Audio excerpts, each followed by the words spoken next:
Welcome to the Women's Football Show here on PLZ Soccer's YouTube channel. I'm Kerry Pollock, joined as always by Alison McConnell, and our special guest this week is Partick Thistle defender Leah Robinson. Leah, lovely to have you on. First of all, tell us about the season. How's it going so far?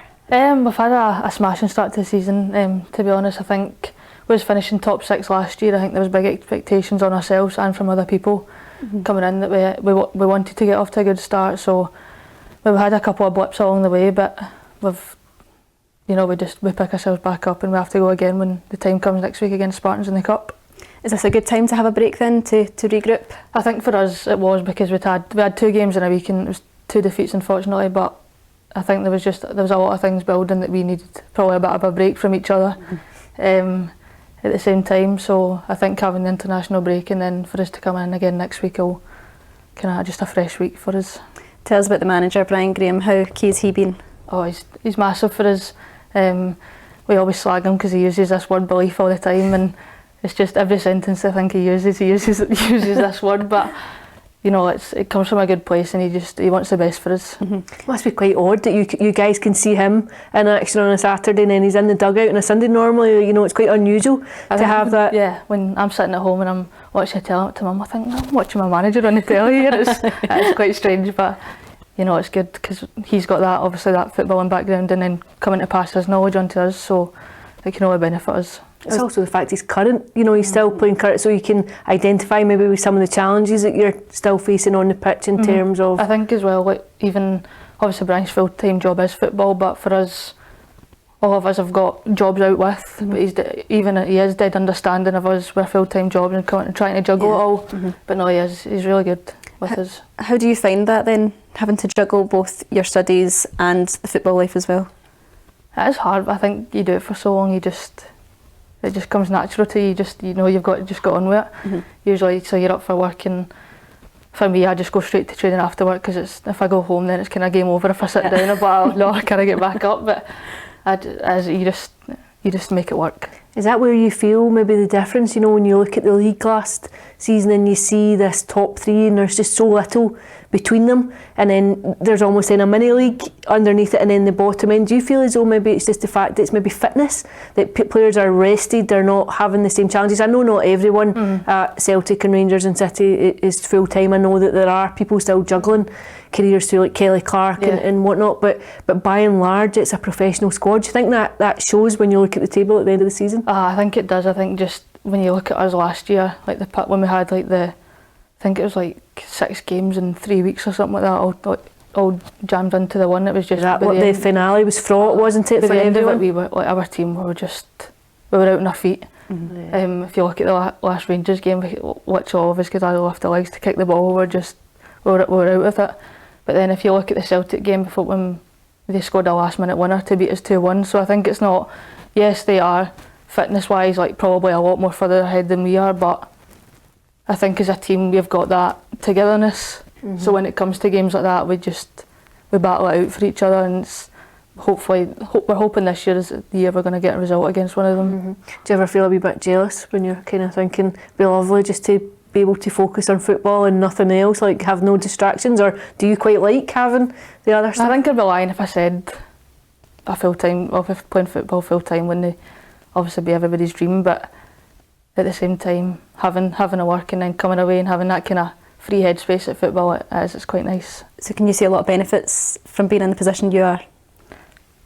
Aye, I think I can, because not everything, obviously when people are, their full life is football orientated, whereas a lot of us, some of it like at night time it might be, and you might get like in your own head and all this, but at the same time you think, right, I wake up in the morning, I'm going to go to work and I can forget about it for however long. But I find it easy to compartmentalise a wee bit. I suppose the challenge for the league ultimately is to try and drive towards a professional setup for everyone.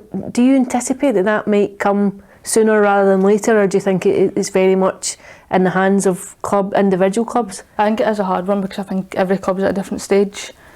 For Thistle, I'd be hoping, I think everybody would be hoping maybe in the next, I don't know, hopefully a couple of years, 5 years maybe, to get that full-time stage. But obviously it all comes down to money and funding and all this kind of stuff. But I think it is an aspect to the game that that needs to be worked on, especially in Scottish football, that every club's got to get that full time, because it's just going to keep going. The same 3 top teams are just going to keep flying ahead of everyone, and I think for Scottish game to be promoted more, all the teams have kind of got to be on this same kind of level.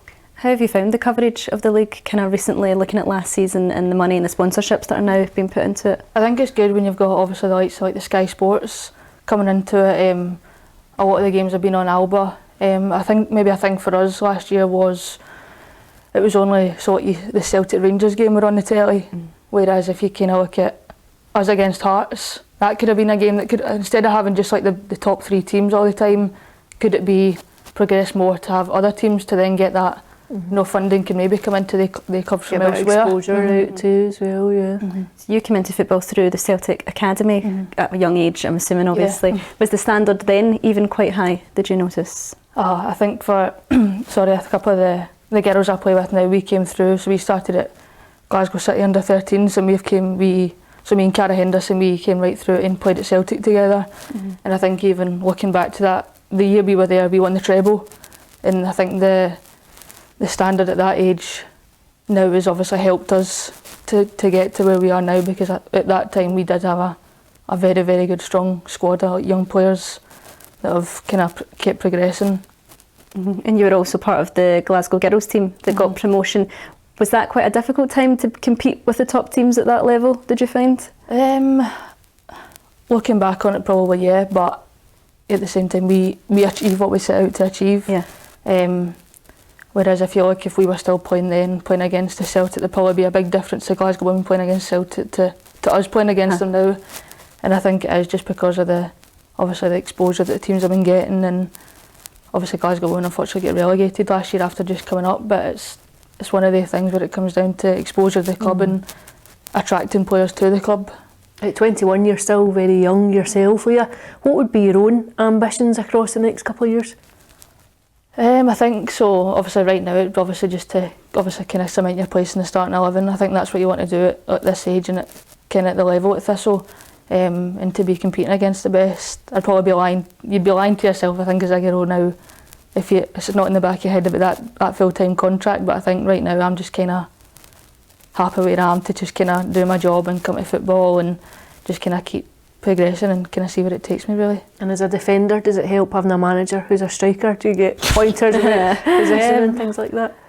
It does. He obviously focuses on the strikers. So Cara, she was obviously a midfielder for us last year, and she's transitioning up to striker. So Brian's obviously spending quite a lot of time with her trying to just get her into the position. But I think as a defender, obviously playing against Brian when in training, sometimes if it happens, it's.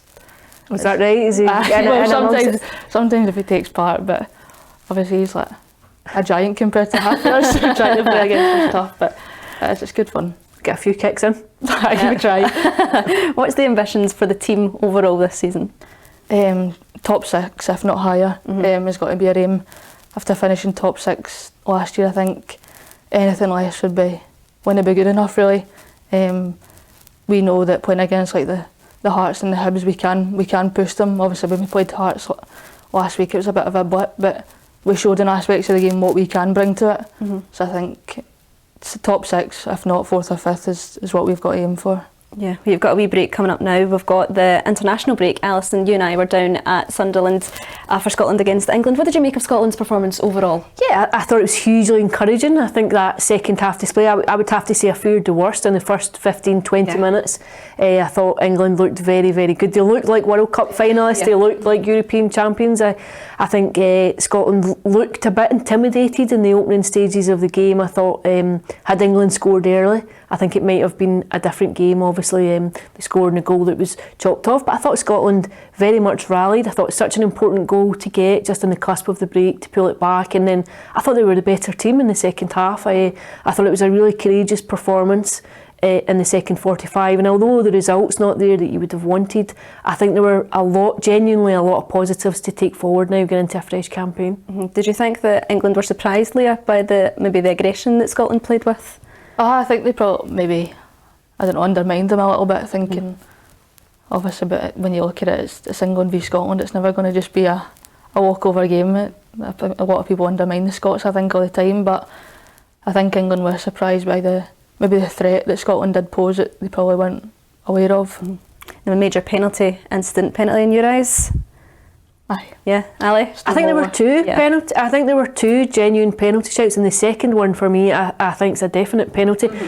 We were really high up at the Stadium of Light. You're very much at the back, and I didn't have a clear view of it when I went back and watched it again, without question for me. And I think if VAR had been in use, I think it would have been given. And of course, that came just before England scored that first goal. It's such an important moment in the game. I thought Pedro Martinez-Losa was fairly restrained in the aftermath of it, but for me, I thought it was a stonewaller. Yeah, well, I think he agrees with all of us on the couch here. Let's see what the Scotland boss had to say about that moment. For me, the only way I speak is because I have seen it very clear, live, and I have no question. So, yes, obviously we are polite in this level, so I say I think it's a clear penalty. I can't do anything else, just to tell my opinion. So I think, hopefully we have another day. The decision is on our side.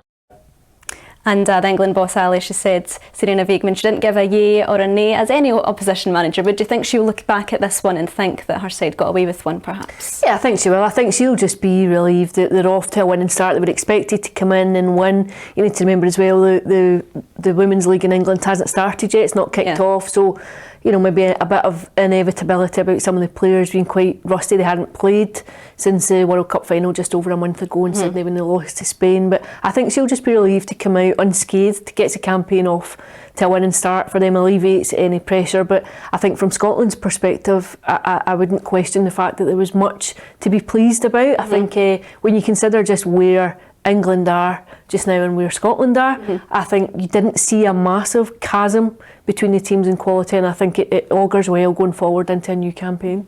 Well, after the game, Sarina Wiegman did say she hadn't had a look at the penalty incident. Let's see what she said. I can't say. Those are close calls, I think. But the referee makes this decision, and I haven't seen it back yet. And even though I do see it back, I can have my opinion, but the referee already made a decision. And Leah, Scotland, you said earlier that a lot of people undermine us on an international level. Does that maybe benefit Scotland in a lot of ways going into ties? Maybe it does, because it probably takes that pressure off them a little bit. I think you can going back to that game, the improvements that you can see that they have made. I think with the manager coming in, I think a lot of people are trying to see them influence that kind of Spanish style of play. So I do think having that kind of bit of pressure off them will kind of just let them go and play and free flow and kind of see what can happen in the games. We are at the bottom end, Alison, of League A. In that group we have England, the Netherlands and Belgium. Scotland host Belgium this week at Hampden. Is this going to be a different challenge for Scotland? Tomorrow night's game, I think it will be. I think, obviously both teams off to a defeat from their opening game, so the danger is you don't want to be marooned at the bottom, you want to be taking something, and I think probably in this campaign, Scotland are in League A. It was always going to be a fairly daunting prospect of them. They're in with really the cream really of European football. I think it is going to be challenging, and in that respect the games at Hampden will be hugely important in trying to take something from it. Plenty of positives from Friday, Leah, into this game. Do you agree with Alison, a big challenge coming up? I think it is obviously a different type of challenge, as you say, but I think Scotland having that home support this time could be the difference with the game at Hampden, and obviously another big occasion game, so hopefully the crowd can get behind them and give them the result that it's an interesting point. The Stadium of Light was just over 41,000 people. Huge. And on Friday night, I don't know what ticket sales have been like so far for Hampden, but I think you would like to think that people might come out and try and get behind the teams. You have seen at points there's been a lot of interest in the national team. I think you want to tap in and sustain that, and I know that tickets are still available for the game. You would hope that people might turn out, and a lot of us will be juggling kids that are off school because of strike, so hopefully that might encourage a few more people to get down and take their kids along to the game. Absolutely. Leah, prediction for this one? I'm going to go 3-1 Scotland. 3-1 Scotland, Ali? I'm going to say 2-1 Scotland. I think they might get the win. I don't think it'll be easy. I think Belgium are a very good side as well. I think it'll be a fairly difficult tie, but you would like to think they're going to get some points on the board now. Yeah, I'll agree with you, Ali. I'll go 2-1 as well. Leah, just before we finish then, you've said us already, just remind us the ambitions for the season for yourself and for Thistle. So for myself, just cementing that place in the starting 11 and just continuing to push myself week in, week out, and kind of seeing where it takes me over like the next season, the next few years. As a team, top 6 minimum at least, if not 4th or 5th, and just kind of keeping that belief and togetherness within us and seeing what can happen. Well, excellent. Well, we wish you all the best of luck. Thank you. From myself, Alison, and thanks to Leah for joining us here today. We hope you can join us next week with some more women's football action to look forward to. We'll see you then.